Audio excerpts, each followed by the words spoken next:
Welcome to my YouTube channel. Today our topic is data and information and data processing. हम discuss करते हैं कि data क्या होता है, इंफॉर्मेशन क्या होती है, डाटा प्रोसेसिंग होती है। तो सबसे पहले हम डिस्कस करते हैं कि डाटा की डेफिनेशन को। Data is a collection of raw facts and figure. Raw facts से मुराद क्या होता है? वो डाटा जो अभी तक प्रोसेस नहीं हुआ होता। तो मैं कह सकता हूँ unprocessed data is called raw facts. वही यानी जो मैं डाटा स्टार्टिंग में किसी भी ऑर्गेनाइजेशन में जाता हूँ उसको दूंगा तो वो मेरा अभी तक डाटा अनप्रोसेस होगा, मैं अभी सबमिट करवा रहा हूँ डाटा, अभी वो तक वो डाटा प्रोसेस नहीं हुआ होता। उस डाटा को बोलते हैं रॉ फैक्ट्स एंड फिगर। ये डाटा की डेफिनेशन होगी।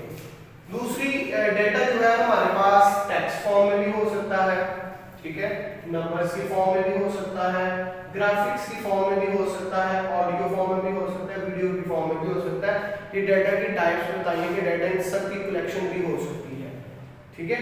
उसके बाद data is collected from different sources. Data जो है वो मुख्तलिफ सोर्सेज से, मुख्तलिफ जराए से इकट्ठा किया जाता है और मुख्तलिफ पर्पस मकासद के लिए इस्तेमाल जो है वो किया जाता है, ठीक है। अभी इसकी एग्जांपल मैं दूंगा तो आपको क्लियर हो जाएगा। Data is unorganised form. Data जो है वो अनऑर्गेनाइज्ड फॉर्म है। अनऑर्गेनाइज्ड से मुराद बेतरतीब, अभी उसकी कोई तरतीब नहीं लगी होती, ठीक है। तो डाटा जो है वो अनऑर्गेनाइज्ड फॉर्म है। अब हम इसकी एग्जांपल करते हैं। एग्जांपल के अंदर हमारे पास आ जाता है कि जब हम किसी भी कॉलेज, किसी स्कूल में एडमिशन लेने जाते हैं तो हम क्या करते हैं, वहां पे हमें स्टूडेंट फॉर्म दिया जाता है, ठीक है। उस फॉर्म के अंदर हम क्या लिखते हैं, आपका नेम आ जाता है, आपका फादर नेम आ जाता है, CNAC फादर कॉपी आ जाती है, डेट ऑफ बर्थ और आपकी पिक्चर आ जाती है। बहुत सारा आपका जो है इसके अंदर आपके घर का एड्रेस, फोन नंबर, ईमेल वगैरह सारा एड्रेस, ईच एंड एवरीथिंग। अब वो इन्हीं चीजों पे जो है हमने टाइप पड़ी थी, इन्हीं चीजों पे कंसिस्ट कर रहा होता है। तो अब ये आपने जो है वो एक ऑर्गेनाइजेशन को, स्कूल, किसी यूनिवर्सिटी, कॉलेज को अपना जो है वो डाटा प्रोवाइड किया है, ठीक है। ये आपने डाटा दिया और ये डाटा जो है अनऑर्गेनाइज्ड फॉर्म में है, अभी तक ये रॉ फैक्ट्स है यानी अनप्रोसेस है। तो ये डाटा की एग्जांपल है। अभी और एग्जांपल लेने लाइक हम किसी बैंक के अंदर अकाउंट खुलवाते हैं अपना, ठीक है। तो किसी बैंक के अंदर अपना अकाउंट खुलवाते हैं तो वहां पे हमें जो है वो अपना सारी डिटेल, आईडी कार्ड की कॉपी, आईडी कार्ड का नंबर, घर का एड्रेस, ईच एंड एवरीथिंग, जितनी भी उनकी फॉर्मेलिटीज होती हैं वो हम उनको देते हैं। फिर हमारा बैंक के अंदर जो है वो आफ्टर प्रोसेसिंग हमारा जो है बैंक के अंदर अकाउंट खुलता है, ठीक है। तो ये दो एग्जांपल मैंने आपको दी थी जहां पे हम अपना डाटा सबमिट करते हैं। इसके अलावा बहुत सारी ऑर्गेनाइजेशन है जहां पे हम अपना डाटा जो है वो डिफरेंट मकासद के लिए जो है, पर्पस के लिए जो है वो अपना डाटा सबमिट करवाते हैं।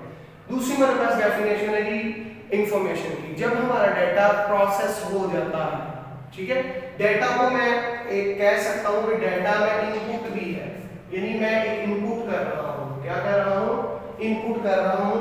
उसके बाद प्रोसेसिंग होती है। प्रोसेसिंग क्या होती है कि उसके अंदर ऊपर डिफरेंट तरह के ऑपरेशंस परफॉर्म करना। ऑपरेशंस कई किस्म के हो सकते हैं, लॉजिकल, रिलेशन, ठीक है, अरिथमेटिक ऑपरेशंस हो सकते हैं, वो डिपेंड करता है आपकी कंडीशन के ऊपर।